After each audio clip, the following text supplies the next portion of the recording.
Thank you and good morning, and thank you to 121 for organising this excellent venue. I'm going to just give you a very brief overview of something that is turned out to be a surprisingly complex opportunity and technology development. So bear with me, and I'll do the best I can in a very, very short time. But I am giving a larger talk and background tomorrow at about 12:30. So 1414 degrees. Have I got a thing here that moves it on? Okay, just read all that. Thank you. Okay, just a quick corporate snapshot of what we are. We are listed on the Australian Stock Exchange with a market capitalisation of about $57 million. And we listed last year, about 10 months ago. We raised over the past 2 or 3 years about $30 million from pre-IPO and IPO money. And we have developed some very significant devices in that time, which I'll show you in a moment. We currently have about $12 million in the bank, and in terms of the products we've built and are operating at the moment, and IP, there's about $9 to $10 million represented in our accounts at this time. I'm Executive Chairman, and Kevin Moriarty, by the way, I should have perhaps introduced myself.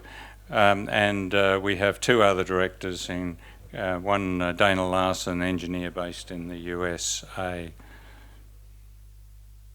Is that moving on? Oh. So just to give you an idea very quickly, the device at the top left is just been commissioned. We announced it about 10 days, 2 weeks ago. It's based at a wastewater treatment site, and it's burning biogas and producing electricity and heat for the sewage treatment works, and it's going to be exporting electricity to the Australian national electricity market in the next few weeks. The device on bottom left is an electrically charged device. The top one's gas charged, and but what we're doing is, and driven by a lot of demand from industry, is to get bigger and very fast. So we have a technology which can be and does lend itself to scaling, and it's therefore fulfilling a rather critical need. I wouldn't be standing here today if the world wasn't trying to introduce a lot of renewable technology into the energy generation mix. If you want reliability and low cost, you would build a coal or gas-fired power station and connect it up to your grid, because they work 24/7, 365 days a year, and you don't have a problem.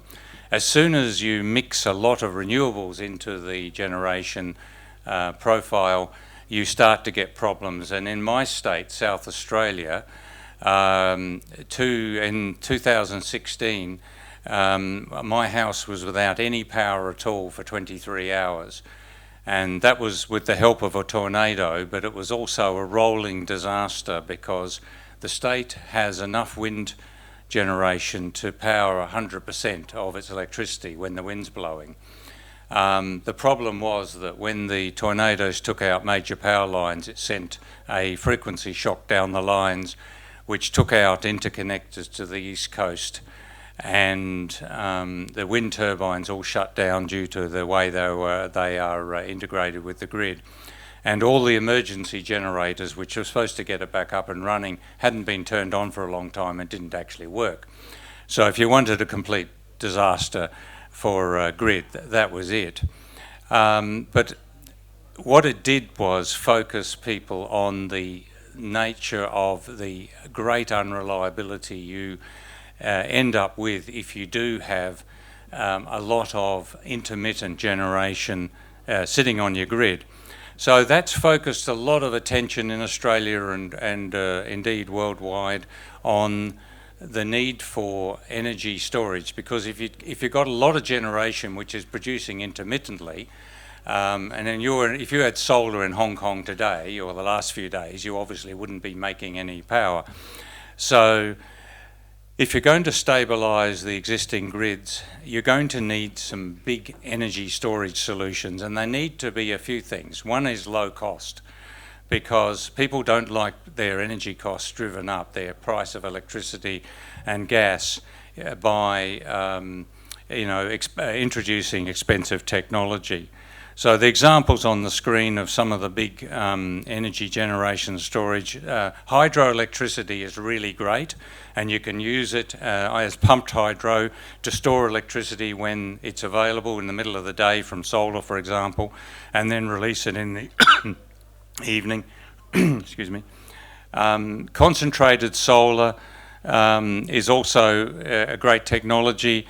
Unfortunately, both of the top two locality dependent. You need to have the right location. You can't just put them down anywhere in an electricity grid. On the bottom is our concept of this company, where this company wants to go and what it's developing at the moment. And this is an idealised concept of a storage system, ours of more than 1 gigawatt hour of storage next to an oil refiner, and sitting there taking energy to and from the grid. You need low costs. So these are some projections very quickly, where indicating where we want to go. The problem is all the analysis of costs are concerned with electricity only, and basically when people talk of storage they think batteries, and there's a good reason for that, but pumped hydro obviously is under development, and it's a very low cost thing, but it provides electricity only. If you introduce our system, the TESS system, the thermal energy storage system, into the mix, in time we expect that it will compete on an electricity only basis with batteries. But if you take into account the efficiencies of providing heat, you get a much lower cost of storage. The issue we're trying to deal with is if we go down a course of producing huge amounts of batteries to provide very large-scale storage, you're going to end up with a major recycling problem, and there's no recycling for batteries at the moment. That's for lithium-ion. Now,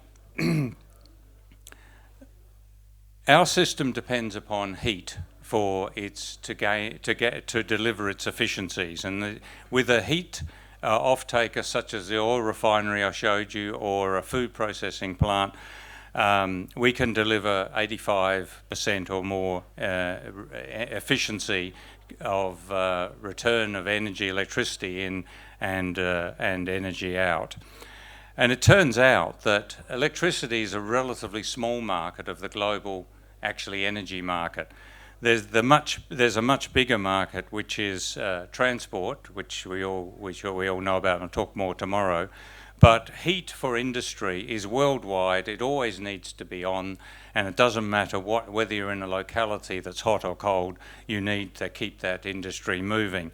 So there's a major heat market, and our system is designed to provide that type of combined heat and power solution to industries. And what we're here today to do is to talk about potential partnerships with infrastructure funds and other investors to provide actually energy solutions to the end users.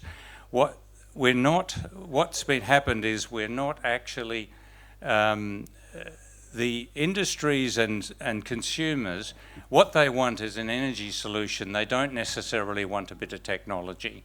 So we've been focusing on not becoming just a technology builder and seller, but on using it to provide the long-term energy solutions, reliable, low cost, that are demanded by the consumer.